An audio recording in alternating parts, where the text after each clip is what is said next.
Devosi Hakim-Hakim pasal yang ketiga, kita sudah membaca ayat 1 sampai ayat yang ke-31, ya, bagaimana Israel pasca kepemimpinan Yosua, juga ada Kaleb di dalamnya, ya.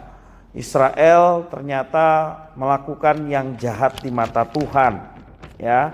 Kita perhatikan di dalam pasal 3 ayat 1, inilah bangsa-bangsa yang dibiarkan Tuhan tinggal untuk mencobai orang Israel itu dengan perantaraan mereka, yakni semua orang Israel yang tidak mengenal perang Kanaan.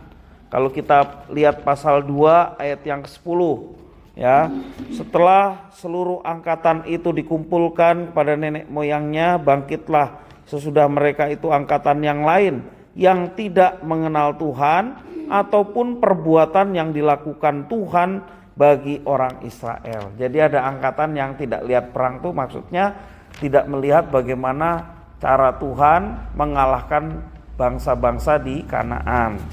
Dan apa yang mereka lakukan, ya, orang Israel melakukan apa yang jahat di mata Tuhan. Mereka melupakan Tuhan Allah mereka dan beribadah kepada para Baal dan para Asyera. Dan ketika mereka tidak menyembah Tuhan, itu kekejian di mata Tuhan. Karena Tuhan itu hanya satu, dan pilihan Tuhan kepada bangsa itu hanya satu, yakni bangsa Israel. Nah, Israel perjanjiannya dengan Tuhan adalah Tuhan menjadi Allah mereka dan Israel menjadi umatnya. Tentunya kalau Tuhan hanya satu dan menjadi Allah Israel, Israel punya kewajiban dalam perjanjian itu hanya beribadah kepada Tuhan. Maka kalau Israel melakukan ibadah bukan kepada Tuhan, itu mendatangkan murka. Maka orang-orang yang ada di sekitar Israel yang dibiarkan masih ada, itu dipakai oleh Tuhan untuk mencobai Israel. Nah, mereka tidak punya pemimpin Yosua seperti Yosua, ya. Pada waktu itu sudah masing-masing mendapatkan bagiannya. Juga ada angkatan yang tidak tahu perang, dan ternyata angkatan yang tidak tahu perang ini melakukan tindakan yang jahat di mata Tuhan. Dikatakan kitab suci mereka mengawini perempuan-perempuan Kanaan. Padahal itu sangat tidak boleh, ya. Tapi mereka lakukan itu dan itu jahat di mata Tuhan. Maka mereka akhirnya ditundukkan oleh siapa tadi? Namanya agak sulit, ya. Kusyam Risyataim. Siapa namanya? Kusyam Risyataim, ya. Akhirnya oleh karena mereka bertobat, ayat 9 menunjukkan pertobatan mereka. Apa yang dikatakan? Lalu berserulah orang Israel kepada Tuhan, maka Tuhan membangkitkan seorang penyelamat bagi orang Israel. Siapa namanya? Otniel, anak Kenas, adik Kaleb. Jadi ponakannya Kaleb lah gitu, ya, Otniel ini. Keponakannya Kaleb yang bangkit memimpin Israel untuk mengalahkan, ya, Raja Kusyam Risyataim, ya, Raja Aram. Mereka akhirnya bisa mengalahkan. Tuhan penuh belas kasihan. Dia mendisiplin orang Israel, dan ketika disiplin itu dinyatakan, mereka dikalahkan oleh bangsa Aram. Mereka meyakini bahwa itu karena kesalahan mereka. Maka apa yang dilakukan? Mereka bertobat dan minta pengampunan dari Tuhan. Maka tangan pengasihan Tuhan menolong mereka. Sampai pada akhirnya seorang pemimpin, ya, namanya Otniel, dia keponakannya Kaleb yang memimpin bangsa Israel, diurapi oleh Tuhan dan bisa mengalahkan Raja Aram itu. Nah, ternyata setelah mereka sudah mengalami kejayaan, ketenangan, lupa lagi. Kitab Hakim-Hakim kan seperti itu, ya. Kalau kita perhatikan nanti keseluruhannya, ketika mereka bertobat datang sama Tuhan, mereka mendapat kemenangan.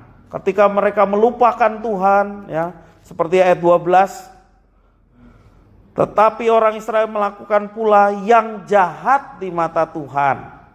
Lalu Eglon raja Moab diberi Tuhan kuasa atas orang Israel, oleh sebab mereka telah melakukan apa? Yang jahat di mata Tuhan. Sampai akhirnya mereka ditaklukkan oleh raja Moab, ya. Dan kemudian ketika mereka bertobat, ya, ayat 15, perhatikan, kembali mereka bertobat. Selama 18 tahun lamanya Israel sudah takluk pada Eglon raja Moab. Lalu Israel berseru kepada Tuhan. Nah, ini bertobat lagi ya. Maka Tuhan membangkitkan bagi mereka seorang penyelamat, yakni Ehud, anak Gera, orang Benyamin, seorang yang kidal. Dengan perantaraannya orang Israel biasa mengirimkan upeti kepada Eglon raja Moab. Ya, dengan strateginya raja Moab ini dikalahkan oleh Ehud. Ya.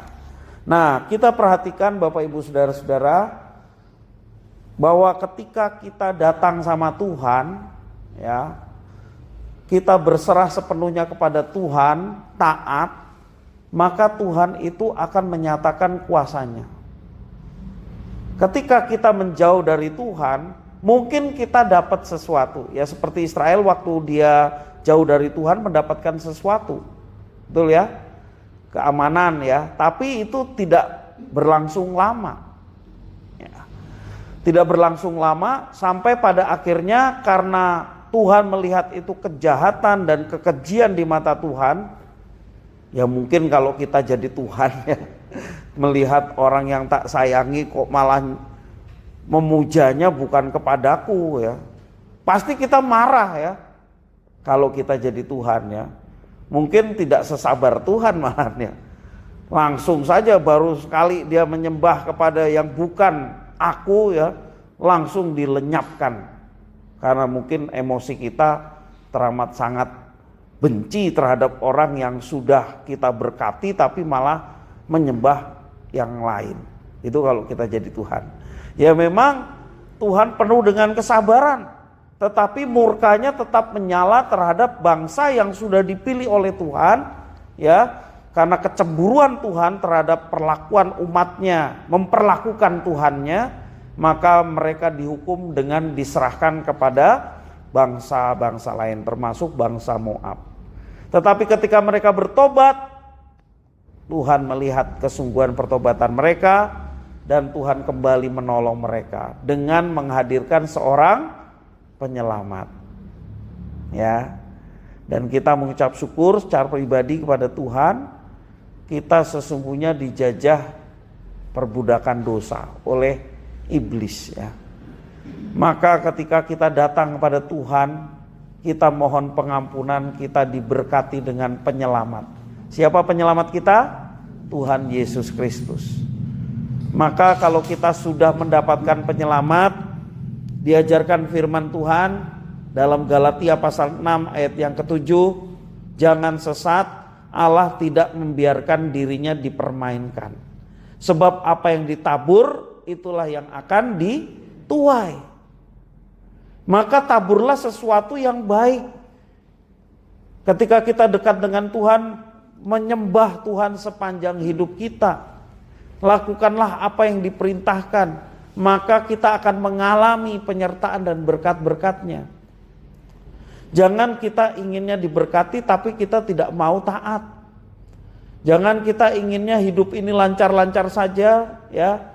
Segala sesuatunya diberikan kelancaran, kemudahan, bahkan berkat-berkat, tapi kita tidak mau taat. Hidup kita semau kita sendiri. Nah, ini menjadi kesempatan iblis untuk mempengaruhi hati pikiran kita sehingga kita tidak mau percaya kepada Tuhan. Memang tugas iblis utamanya adalah membuat manusia tidak percaya Tuhan dan tidak mengalami hubungan dengan Tuhan sehingga tidak mendapat kuasa dari Tuhan. Itu tugas iblis. Maka iblis menggocoh kita dengan berbagai macam tipu muslihat, ya, dengan kekayaan bisa, ya, dengan jabatan, dengan hal-hal yang menggiurkan mata kita dan keinginan daging kita. maka itu disediakan iblis, membuat manusia tidak mau percaya kepada Tuhan. Jadi bersyukurlah, kata firman Tuhan, kalau bangsa Israel ditegur dengan cara diserahkan kepada bangsa-bangsa yang ada di sekitar Israel. Dalam firman Tuhan perjanjian baru, karena engkau kukasihi maka engkau kutegur dan kuhajar. Jadi bersyukurlah kalau kita menyadari itu sebagai teguran Tuhan.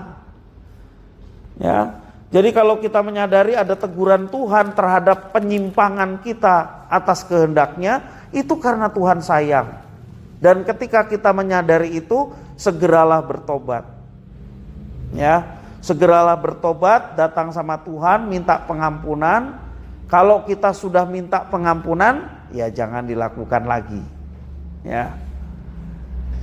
Jangan hari Minggu kita bertobat, hari Senin sampai Sabtu bebas lagi. Jadi hari Minggu itu dijadikan hari pertobatan, 1 hari toh. 6 harinya sakar PDW. Nah inilah yang menurut kitab Galatia pasal 6 ayat 7 kita main-main dengan Tuhan. Ya. Jadi kalau Tuhan sudah memilih kita, jadikanlah itu anugerah terbesar dalam hidup kita, maka nikmatilah hubungan dengan Tuhan yang penuh kekuatan, penuh kuasa untuk kita menjalani hidup. Tuhan memberikan kuasa supaya kita menjadi apa? Kisah Rasul 1 ayat 8, supaya kita menjadi saksi, itu tujuan utamanya. Kalau menjadi saksi pasti mengalahkan iblis. Menjadi saksi melakukan firman Tuhan dengan taat. Menjadi saksi adalah bertutur kata yang benar, berkelakuan yang baik dimanapun kita berada.